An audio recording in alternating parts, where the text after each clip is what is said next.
मी एक बच्चे के साथ पूजा करने इस मंदिर में घुसा। ये मंदिर काफी पुराना और डरावना है। देखने से लगता है कि यहाँ सदियों से कोई नहीं आया होगा। हालांकि आसपास किसी के ना होने के बावजूद वहाँ पर ढोल बजने की आवाज आ रही थी। तभी एक बहुत बड़ा देवता अचानक से जाग उठा और ये ढोल की आवाज कुछ और नहीं बल्कि देवता के दिल की धड़कन थी। ये देवता जागा है इंसानों के ऊपर नर्क के दुख बरसाने के लिए। इसके बाद हम गुआन नाम के एक आदमी को देखते हैं जो अपनी बेटी टैंजरीन को एक पुरानी रहस्यमयी गुफा के अंदर ढूंढ रहा था। उसकी बेटी गुफा की गहराइयों से जोर जोर से चिल्ला रही थी और तभी गुआन के सामने एक तेज रोशनी के रूप में देवता प्रकट हुआ जिसने उसे आगे बढ़ने से रोक दिया। तभी अचानक गुआन की आंख खुल गई और उसे पता चला कि वो सपना देख रहा था। उसकी बेटी टैंजरीन 6 साल पहले किडनैप हो गई थी और वो आज तक नहीं मिली। तब से वो हर हाल में अपनी बेटी को ढूंढने का फैसला कर चुका था। उसे ढूंढने के लिए गुआन ने अपना सब कुछ दांव पर लगा दिया, अपना घर, अपना करियर, यहाँ तक कि अपनी पत्नी को भी छोड़ दिया। सड़क किनारे एक पहाड़ी पर बैठे हुए गुआन ने एक ट्रक देखा और अचानक ही उस पर पत्थरों की बरसात करने लगा,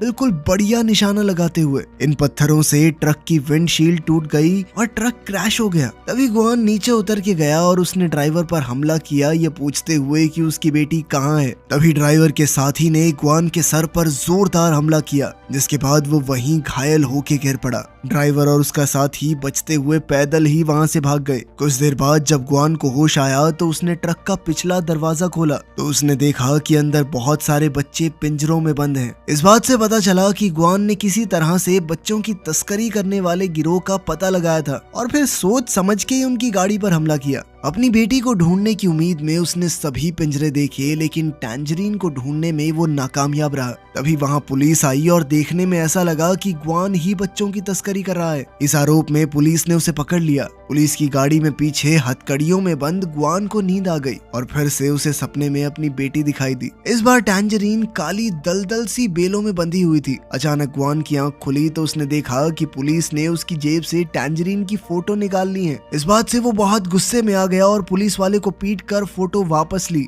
जिसके बाद वो वहां से भाग निकला। तभी सड़क पर उसे एक दूसरी गाड़ी दिखी। अपने बचाव के लिए बिना सोचे समझे ही गुआन गाड़ी में चढ़ गया। इस गाड़ी की ड्राइवर है लिंग और वो गुआन की जिंदगी के बारे में सब कुछ जानती थी। साथ ही टैंजरीन के गायब होने की भी उसे पूरी खबर थी। उसने गुआन से वादा किया कि वो टैंजरीन को ढूंढने में उसकी पूरी मदद करेगी।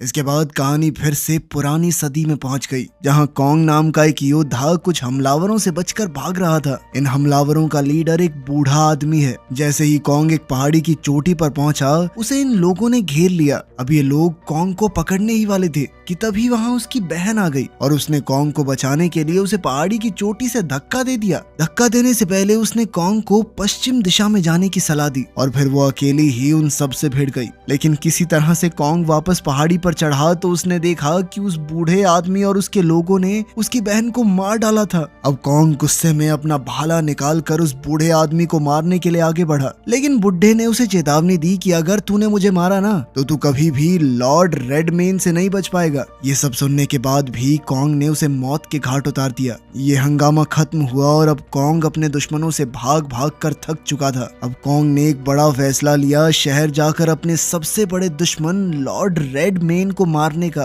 तभी उस बुढ़े का कवच हिलने लगा क्योंकि उसे एक नए मालिक की तलाश थी और अचानक ही निकलकर वो कॉन्ग के शरीर से जुड़ गया। ये कवच खुद से सोच समझ सकता था और अब उसने कॉन्ग को चुना था ताकि वो उसके नए मिशन में उसकी मदद कर सके। ये कवच पूरी तरह से कॉन्ग के शरीर में ढल गया जिसके बाद उसकी छाती पर एक आंख बन गई। वहीं लिंग गुआन को अपने साथ एक बिल्डिंग में ले गई जहाँ वो काम करती थी और उसे 5 छोटी बच्चियों की तस्वीरें दिखाई। लियम ने गुआन को उसकी बेटी को पहचानने के लिए कहा पर गुआन ऐसा नहीं कर पाया क्योंकि हादसे को 6 साल बीत चुके हैं। जल्द ही लियम मुद्दे पर आई। वो गुआन की बेटी का पता लगाने के लिए डीएनए टेस्ट कर सकती है, लेकिन बदले में गुआन को उसकी कंपनी के लिए काम करना होगा। वो लोग जानते थे कि गुआन के अंदर किसी तरह की शक्तियां हैं। वो अपनी फेंकी हुई चीजों को अपने मन से रोकने या चलाने की ताकत रखता है और अब कंपनी चाहती थी कि गुआन अपनी शक्तियों का इस्तेमाल करके कॉन्ग नाम के एक राइटर की जान ले ले। दरअसल ये राइटर अपनी लिखी हुई कहानियां लाइव स्ट्रीम में सुनाता है और अजीब बात ये थी कि जब भी इसकी नॉवल के किरदार लॉर्ड रेडमेन को कोई चोट पहुंचती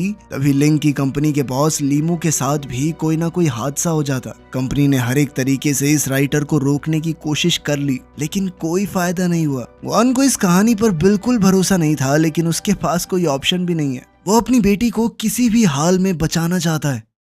अगले दिन ग्वान एक नई लुक के साथ बाल वाल कटवा कर एक छोटे से शहर में पहुंचा जहां कॉन्ग रहता था। वहां जाते हुए ग्वान को कॉन्ग की ऑडियो बुक सुनकर पता चला कि जो चीजें या लोग उसके सपनों में आते हैं वो कॉन्ग की कहानियों से जुड़े हुए हैं। ग्वान ने कॉन्ग का पूरा दिन पीछा किया उसे मारने के मौके की तलाश में और आखिर में वो लाइब्रेरी पहुंचा लेकिन वो छुपने में नाकामयाब रहा क्योंकि लाइब्रेरी में कॉन्ग और उसके अलावा और कोई नहीं था। अचानक कॉन्ग ने उससे पूछ ही लिया कि वो पूरे दिन से उसका पीछा क्यों कर रहा है। खुद को बचाते हुए ग्वान ने कहा कि सर मैं आपकी नॉवेल्स का बहुत बड़ा फैन हूँ। इस बात से कॉन्ग बहुत खुश हो गया और ग्वान से ढेरों सवाल पूछ डाले लेकिन इससे पहले ग्वान को जवाब देता लिंग ने उसे फोन किया और साइड में जाकर बात करने को कहा। लिंग ने ग्वान को बिना राइटर से बात किए सीधे उसे मारने का ऑर्डर दिया लेकिन ग्वान ने लिंग की बात नहीं मानी और आगे भी कॉन्ग का पीछा करता रहा। ये दोनों दोबारा बातचीत करने लगे तभी लिंग की कंपनी की एक गाड़ी ने दोनों को ही कुचलने की कोशिश की। ग्वान वहां से भाग गया लेकिन उसकी डायरी जिसमें वो अपने सपनों के बारे में लिखता था वो पीछे छूट गई।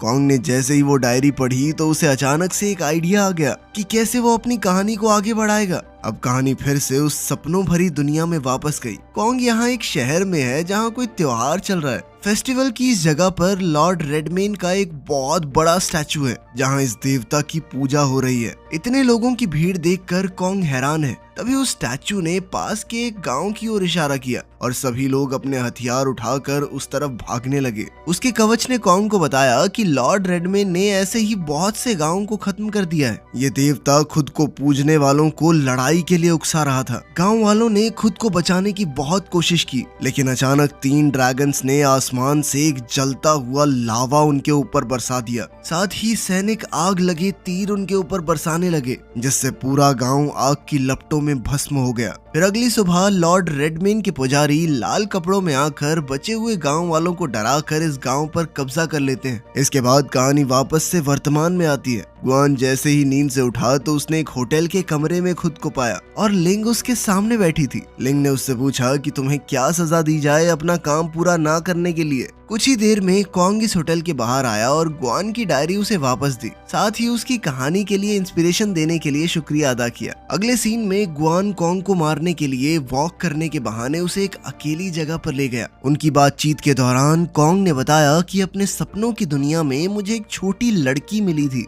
जो अपने भाई को बचाने की कोशिश कर रही है लेकिन वो पहले ही मर चुका था। ये लड़की कोई और नहीं बल्कि ग्वान की बेटी टैंजरीन है। उसने टैंजरीन को दिलासा दिया और फिर इन दोनों ने मिलकर टैंजरीन के भाई को दफना दिया। टैंजरीन ने उन्हें ये भी बताया कि लाल कपड़ों वाले सिपाहियों ने ही उसके भाई को मारा है और वो हर उस आदमी को मार देंगे जो सूरज उगने के बाद घर से निकलेगा। टैंजरीन ने इस सपने में जो धुन फ्लूट में बजाई थी बिल्कुल वैसी ही धुन कॉन्ग को असल दुनिया में ग्वान के साथ सुनाई दी लेकिन इस धुन की आवाज से एक लाल सिपाही उनके पीछे लग गया क्योंकि अंधेरा होने के बाद से उन्होंने कर्फ्यू लगा दिया था, कोई बाहर नहीं निकल सकता। कॉन्ग ने टैंजरीन का पुतला बनाकर उस सिपाही का ध्यान भटकाया ताकि टैंजरीन वहां से भाग सके। पुतले को लड़की समझकर जब सिपाही कॉन्ग के पास पहुंचा तो कॉन्ग ने उसके सर के कवच पर वार किया। जैसे ही कवच फटा तो ग्वान का चेहरा बाहर आया जो अब कॉन्ग को मारने के लिए तैयार था। लेकिन जैसे ही ग्वान कॉन्ग को मारने लगा तभी टैंजरीन दोबारा वहां आ गई और ग्वान का ध्यान अपनी तरफ खींच लिया। लेकिन इस बार न जाने क्यों वो हिल नहीं पाया। इसी बात का फायदा उठाकर कॉन्ग और टैंजरीन वहां से भाग निकले।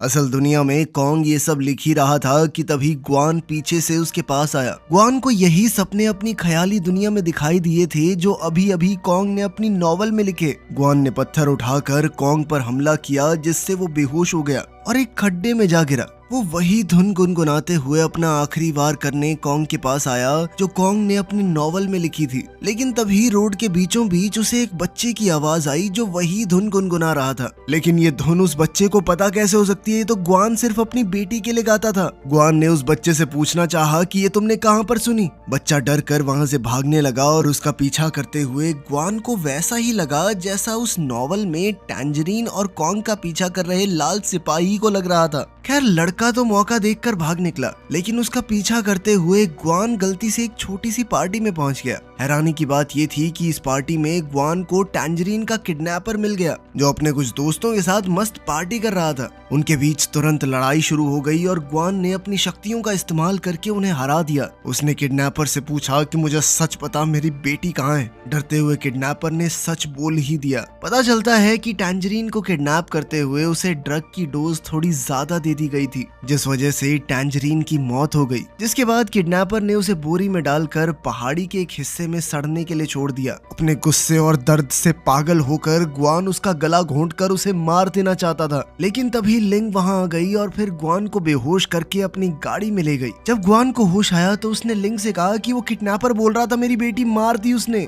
लीमू, जो कि लिंग का बॉस है, ये सारी बातें सुन रहा था और उसने लिंग को ऑर्डर दिया कि ग्वान को कह दो कि उसकी बेटी मरी नहीं है, वो किडनैपर झूठ बोल रहा था। लेकिन लिंग सिर्फ अपने फायदे के लिए ग्वान से इतना बड़ा झूठ कहने से कतरा रही थी। अब ग्वान ने लिंग से कहा कि मैं कॉन्ग को मार दूंगा, उसकी चिंता तुम मत करो, मुझे बस वो किडनैपर चाहिए, उसे मैं अपने हाथों से मारना चाहता हूँ, पुलिस कस्टडी से निकाल कर लाओ उसे मेरे लिए। इसके बाद हम देखते हैं कि लिंग का बॉस उससे काफी नाराज था, क्योंकि उसने तो लिंग से कहा था कि कह दे कि इसकी बेटी जिंदा है, लेकिन लिंग इतना नीचे नहीं गिरना चाहती थी। वहाँ उस ख्याली दुनिया में कॉन्ग और टैंजरीन उस लाल सिपाही से बचकर शहर में आ गए और उन्होंने इस लड़ाई की वजह से काफी लोगों को बिना वजह मरते देखा। वो दोनों टैंजरीन के घर पहुंचे तो पता चला कि टैंजरीन के घर वाले कुछ समय पहले मर चुके हैं, क्योंकि वो कर्फ्यू के समय बाहर निकल गए थे। वो बात कर ही रहे थे कि तभी लॉर्ड रेडमेन के कुछ फॉलोअर्स वहां घुस आए और उन दोनों को मारने की कोशिश करने लगे। कॉन्ग टैंजरीन की जान बचाने के लिए एकदम से आगे कूद पड़ा, जो बात उसके कवच को काफी अलग लगी। वाह, हीरो बन रहा तू। असल दुनिया में कॉन्ग ग्वान को एक बिल्डिंग की छत पर मिला, इस बात से पूरी तरह अनजान कि जिस आदमी ने उस पर पहले हमला किया था वो खुद ग्वान ही है। ग्वान को पता चला कि अपने नॉवल में कॉन्ग ने ग्वान को लाल सिपाही के किरदार में डाला है, इसलिए जो चोट सिपाही के सर पर लगी थी वो अब ग्वान के सर पर भी है, जो ग्वान को किडनैपर से लड़ते हुए लगी थी। ग्वान ने कॉन्ग की नोटबुक ली तो उसे पता चला कि जो भी उसे अजीबोगरीब चीजें दिखती हैं वो कॉन्ग ने अपनी किताब में लिखी हुई हैं। और हैरानी की बात ये थी कि इस नॉवल में टैंजरीन भी एक जिंदा किरदार है। इस बात से ये चीज तो एकदम साफ हो चुकी थी कि कॉन्ग ने जाने अनजाने में अपने नॉवल का एक पैरेलल यूनिवर्स बना दिया है और वो इस नॉवल में जो कुछ भी लिखता है वो इस दुनिया के लोगों के साथ भी होता है। कॉन्ग ने बताया कि आखिरी चैप्टर में उसे और टैंजरीन को बहुत सारे रेडमेन के सिपाहियों ने घेर लिया था, जिसके बाद ग्वान ने आइडिया दिया कि कुछ भी करके उन्हें लड़ाई तो जीतनी चाहिए। अब कहानी फिर से उस काल्पनिक दुनिया में पहुंच गई जिसमें कॉन्ग अब रेडमेन के सिपाहियों से लड़ने वाला है। अचानक कॉन्ग के कवच ने उसके शरीर को छोड़ दिया और एक ऐसे जीव में बदल गया जो अपनी मर्जी से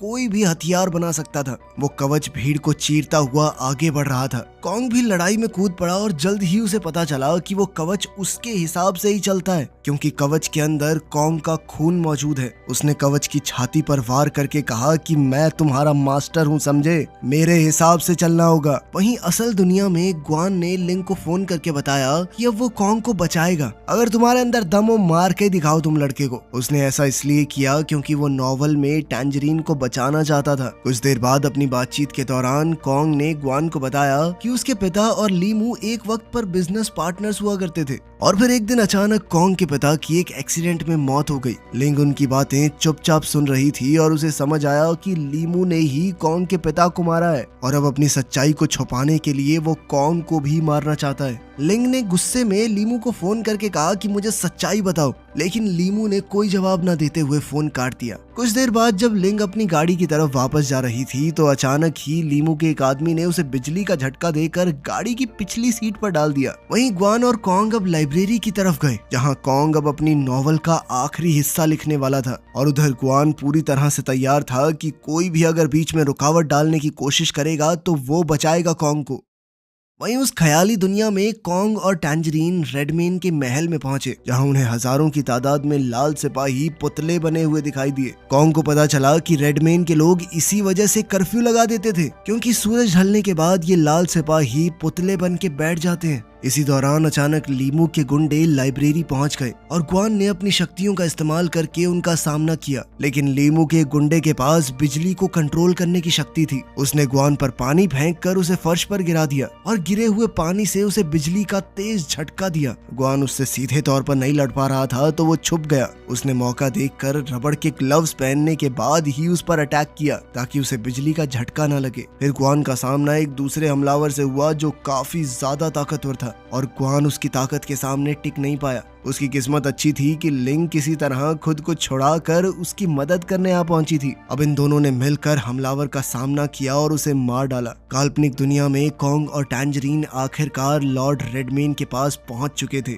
जो कि 4 हाथों वाला एक बहुत बड़ा जीव था। यहाँ पता चलता है कि कॉन्ग असल में रेडमेन के भाई का बेटा है, जिसे रेडमेन ने बहुत समय पहले मार डाला था। ये कहानी असलियत से बिल्कुल मिलती जुलती थी क्योंकि लीमू ने कॉन्ग के पिता को मारा था और वो भी बिल्कुल भाइयों जैसे बिजनेस पार्टनर्स थे। ये जानकर कॉन्ग बहुत गुस्से में आ गया और उसने रेडमेन को लड़ाई के लिए ललकारा। बाहर जाकर रेडमेन ने कॉन्ग को एक पेड़ दिखाया जहां उसके पिता को दफनाया गया था। लड़ाई शुरू हुई तो उस कवच ने फिर से एक जीव का रूप ले लिया ताकि वो दोनों मिलकर रेडमेन का सामना कर सकें, लेकिन वो दोनों एक साथ भी रेडमेन का बाल तक नहीं उखाड़ पाए। जैसे ही रेडमेन घायल कॉन्ग को जान से मारने वाला था, तभी टैंजरीन अपनी बांसुरी से वही धुन बजाने लगी, क्योंकि उसके पिता ने उसे सिखाया था कि जब भी वो मुसीबत में हो तो इस धुन को बजाए। लेकिन रेडमेन को इससे और गुस्सा आ गया और उसने टैंजरीन को पकड़ के अपने पेट के अंदर समा लिया। असल दुनिया में एक तीसरे गुंडे ने लाइब्रेरी में घुसकर कॉन्ग को चाकू मार दिया था और किसी को भी इस बात की खबर नहीं हुई। जल्द ही ग्वान और लिंग ने उसे ढूंढा और इस तीसरे हमलावर को भी मारकर वो जल्दी से कॉन्ग को हॉस्पिटल ले गए। ग्वान कॉन्ग के लैपटॉप में कहानी देखकर ये सोचने लगा